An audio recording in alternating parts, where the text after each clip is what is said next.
भारतीय संविधान के इससे पहले के वीडियो में हमने विधायिका वाले सेक्शन में जो आर्टिकल 79 से लेके आर्टिकल 100 तक कवर कर लिया था।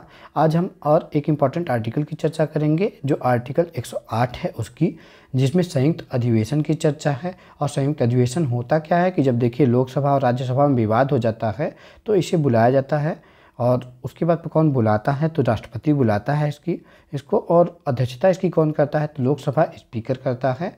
और इसको याद करने का जो ट्रिक है कि संयुक्त अधिवेशन की चर्चा आर्टिकल 108 में जो की गई है, तो उसको याद करने की जो तरीका है कि दो लोग हैं जिनके बीच में विवाद हो गया किसी बात को लेके, एक ही मुद्दा था जो दोनों के बीच में विवाद हो गया और ये दोनों घायल हो गए, तो तीसरा व्यक्ति जो था राष्ट्रपति था, उसने बुलाया किसको, एम्बुलेंस को बुलाया।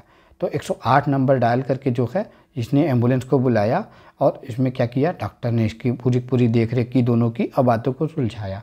तो इस प्रकार से आर्टिकल 108 से आप याद कर सकते हैं कि संयुक्त अधिवेशन की चर्चा किस में है, तो आर्टिकल 108 में है। तो दो लोगों के बीच विवाद सुलझाने के लिए किसको बुलाया गया था, जो आर्टिकल 108 के थ्रू जो है 108 नंबर डाल करके बुलाया गया था। उसके बाद हम देखते हैं तो संविधान संशोधन, धन विधेयक और महाभियोग पर जो होता है वह जो हमारा संयुक्त अधिवेशन है वह नहीं बुलाया जाता है, जबकि यह कब बुलाया जाता है तो केवल साधारण विधेयक या वित्त विधेयक की दशा में ही बुलाया जाता है।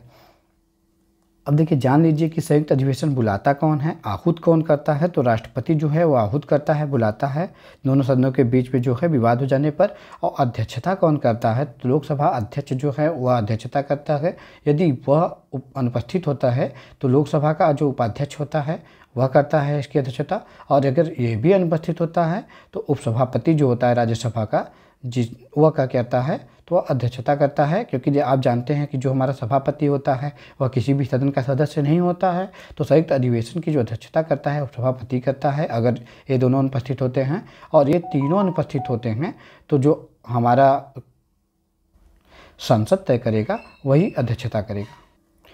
अब आगे हम जान लेते हैं कि किन किन परिस्थितियों में जो है हमारा ज्वाइंट सेशन बुलाया जाता है, तो जब कब कब होगा।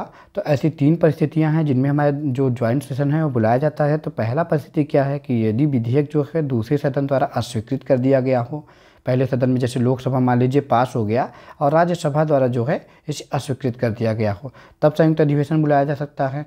और दूसरा सदन अगर विधेयक को संशोधन के मानने के लिए सहमत ना हो, अगर दूसरा सदन जो है अगर विधेयक में जो है मान लीजिए लोकसभा में पास हो गया और राज्यसभा उसमें संशोधन मानने के लिए जो है संशोधनों को मानने के लिए सहमति ही ना दिखाए, तब क्या होगा कि यहाँ पे क्या होगा तो हमारा जो संयुक्त अधिवेशन उसे बुलाया जाएगा।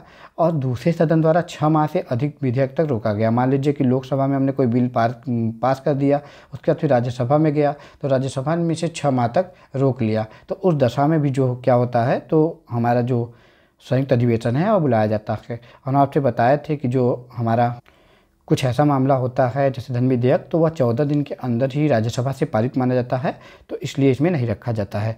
आगे हम देखते हैं कि अब तक कितनी बार जो है संयुक्त अधिवेशन बुलाया गया है।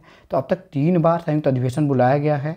और कब कब बुलाया गया है तो 1961 में दहेज अधिनियम के लिए, और बैंकों के राष्ट्रीयकरण के लिए 1978 में बुलाया गया था, और आतंकवादी निवारक विधेयक जो होता है जिसे हम पोटा कहते हैं उसके लिए 2002 में बुलाया गया था।